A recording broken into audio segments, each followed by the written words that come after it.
Cuando realicé mi entrenamiento militar en las selvas de Colombia, pensé que lo más peligroso serían las serpientes o los insectos ponzoñosos, pero hubo algo más, algo que nadie nos explicó realmente.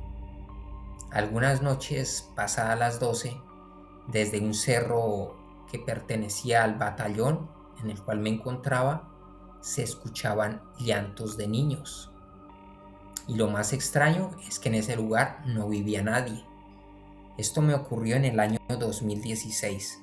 Yo era un joven recluta. En ese entonces estaba prestando mi servicio militar, lo cual lo presté en el sur del país, en el sur de Colombia, en el Putumayo. Y pues es un ambiente húmedo, tropical, que hace bastante calor aunque llueva. La cuestión es que llegamos a ese batallón de noche. Llegamos al área de las hamacas que llamaban, que es donde los soldados se les asigna para que puedan descansar. Y esa noche, los soldados que les tocó prestar el turno de centinela pasada la medianoche, al otro día, reportaron que habían escuchado llantos de niños provenientes del cerro. Pues no se le prestó mucha atención porque en la zona había población indígena y a nosotros se nos tenía prohibido interactuar con esas personas en caso de encontrarlas. Pero sí sabíamos de la presencia alrededor del batallón de comunidades indígenas. Pero se acercó a nosotros un soldado profesional que ya había ido a ese batallón a entrenar varias veces y nos dice: si escucharon el llanto de los niños. Yo quedé pensando porque dije, pues nadie le ha comentado lo que anoche mis compañeros mencionaron haber escuchado.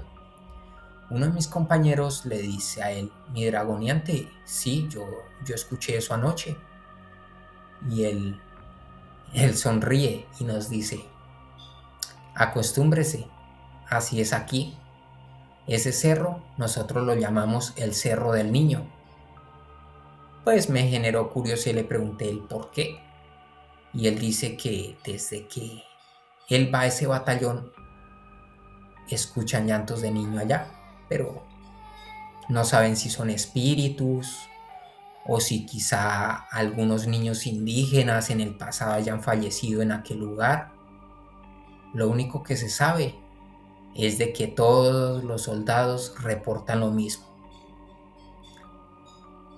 Así que pasó el tiempo, pasaron unas semanas y tuvimos que ir a ese cerro para poner en práctica nuestro entrenamiento, el cual ese cerro, al ser boscoso y demás, se prestaba muy bien para que pusiésemos en práctica lo aprendido, cosas como practicar emboscadas, contraemboscadas, repliegues, bueno, actividades militares.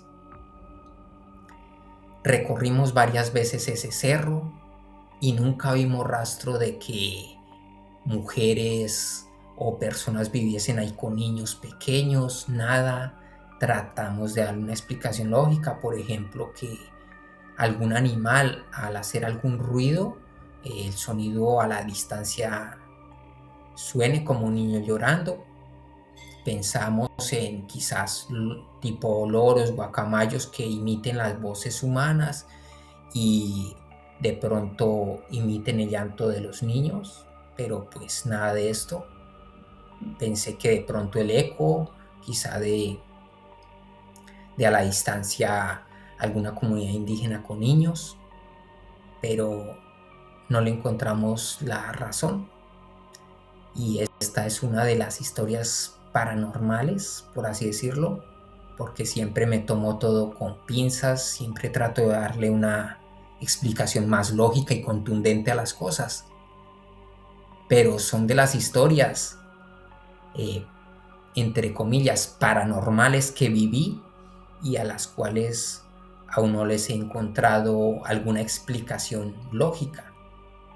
Y hasta el último día que estuve en ese batallón, ya habíamos normalizado que algunas noches escuchábamos proveniente de ese cerro niños llorar.